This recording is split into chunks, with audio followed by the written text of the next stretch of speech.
नमस्कार। आज आप दोस्तों से चलिए आज हम फिर से लाए हैं देश और दुनिया की तमाम छोटी बड़ी ब्रेकिंग न्यूज। तो खबरों को स्टार्ट करने से पहले एक छोटी सी रिक्वेस्ट है दोस्तों, अगर आप चैनल पर नए आए हैं तो चैनल को सब्सक्राइब कर ले और नोटिफिकेशन को भी ऑन कर ले और साथ में वीडियो को एक लाइक जरूर कर ले और वीडियो को अपने दोस्तों में ज़्यादा से ज़्यादा शेयर कीजिए। तो चलिए बढ़ते हैं खबरों की ओर। इसी बीच पर दोस्तों अगली खबर कह रही कि दिल्ली में होने वाले एमसीडी चुनाव को लेकर असदुद्दीन ओवैसी का बड़ा ऐलान। दिल्ली में 75 सीटें पर चुनाव लड़ेगी एएमआईएम पार्टी। भाजपा समेत आम आदमी पार्टी की बड़ी मुश्किलें। जी हां दोस्तों, आपको बता दें ये बड़ी खबर सामने निकल कर आई दोस्तों कि दिल्ली नगर निगम चुनाव में असदुद्दीन ओवैसी की ऑल इंडिया मजलिस एएमआईएम की प्रमुख एएमआईएम पार्टी एमसीडी चुनाव को लेकर सूत्रों के मुताबिक ओवैसी की पार्टी एमसीडी चुनाव में 75 सीटों पर अपने उम्मीदवार उतारेगी।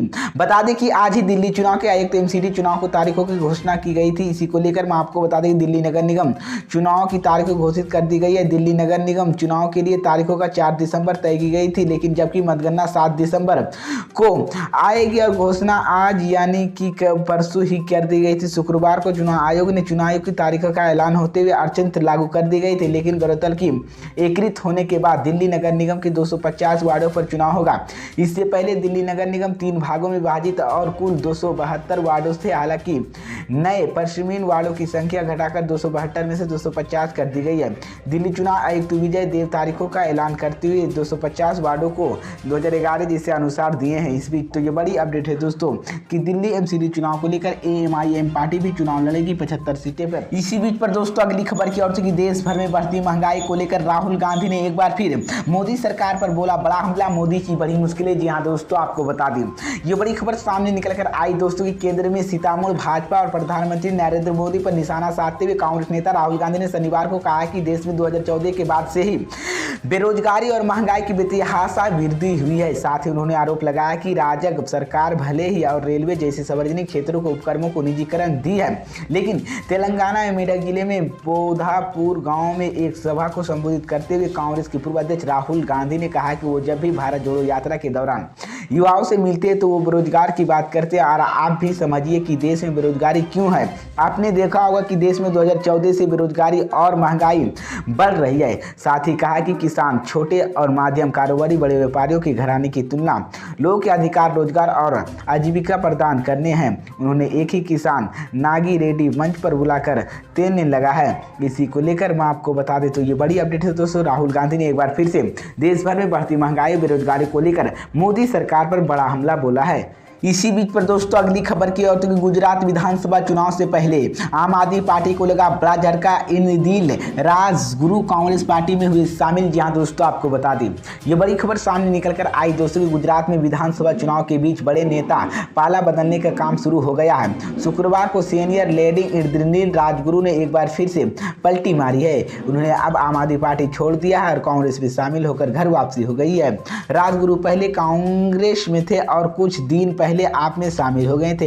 इंद्रनील राजगुरु ने कहा कि हम हमेशा कांग्रेस के साथ थे और मेरे जाने पर भी मेरे परिवार को भी मंजूरी नहीं था। मैं बीजेपी के हराने के लिए आप में शामिल हुआ था, लेकिन मुझे लग रहा है कि वो बीजेपी की तरह लोगों की गुमराह करते हैं। बताते चले कि 2017 के चुनाव में इंद्रनील ने पूर्व सीएम विजय रूपाणी के खिलाफ राजकोट चुनाव लड़ा था और आम आदमी पार्टी के सूत्रों के मुताबिक इंद्रनील राजगुरु ने पार्टी के नेताओं से खुद को मुख्यमंत्री पद के दावेदार घोषित करने की इच्छा जताई थी।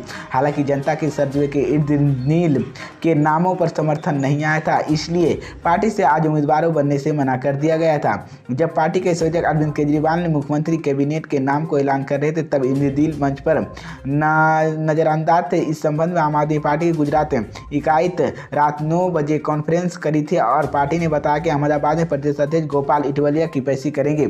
इस बीच मैं आपको बता दें गुजरात में 2 चरणों में विधानसभा चुनाव होंगे। पहले चरण 89 सीट पर 1 दिसंबर तो दूसरा चरण 93 सीटों पर 5 दिसंबर को वोटिंग होगी, जबकि गुजरात चुनाव के नतीजे हिमाचल प्रदेश के साथ ही 8 दिसंबर को आएंगे। मुख्य चुनाव आयोग राजीव कुमार और चुनाव आयुक्त चंद्रगुप्त पांडे ने बताया है कि 5,01,000 1782 पोलिंग स्टेशन पर 4.9 करोड़ वोटों डाले जाएंगे। तो ये बड़ी अपडेट है दोस्तों। इसी बीच पर दोस्तों अगली खबर की और तो कि जम्मू कश्मीर का राज्य दर्जा बहाल होगा, वित्त मंत्री निर्मला सीतारमण ने दिया बड़ा बयान। जी हाँ दोस्तों, आपको बता दें ये बड़ी खबर सामने निकल कर आई दोस्तों। केंद्रीय वित्त मंत्री निर्मला सीतारमण ने शनिवार को संकेत दिया है कि केंद्र में जम्मू कश्मीर को राज्य का दर्जा बहाल करने की विचार कर सकता है। उन्होंने 14वें वित्त आयोग की सिफारिश के अनुसार केंद्र द्वारा राज्यों को धन के वितरण के बारे में बात करते हुए यह संकेत दिया है। वित्त मंत्री निर्मला सीतारमण ने केरल की राजधानी तिरुवनंतपुरम में संघ विचारक के परिवेशन की स्मृति भारतीय विचार कोर्दम द्वारा आयोजित की है। इसी को लेकर वित्त केंद्रीय राज्य संबंधों पर बोलते हुए निर्मला सीतारमण ने प्रधानमंत्री नरेंद्र मोदी 2014, 15 और 14 के वित्त आयोग की सिफारिश बना किसी आचरित जाने के लिए सभी टैक्स 42% राज्यों को दिया जाना चाहिए, जबकि पहला राज्य सिर्फ 32% दिया जाता है। इसी को लेकर मैं आपको बता दें, जम्मू कश्मीर और कश्मीर से मिले स्पेशल स्टेटस रद्द करते हुए बीजेपी की नेतृत्व वाली केंद्र सरकार ने अगस्त 2019 में धारा 370 को निष्क्रिय कर दिया था। इस कदम में राज्य केंद्र सरकार शासित प्रदेश कर दिए गए थे। इस बीच तो ये बड़ी अपडेट है।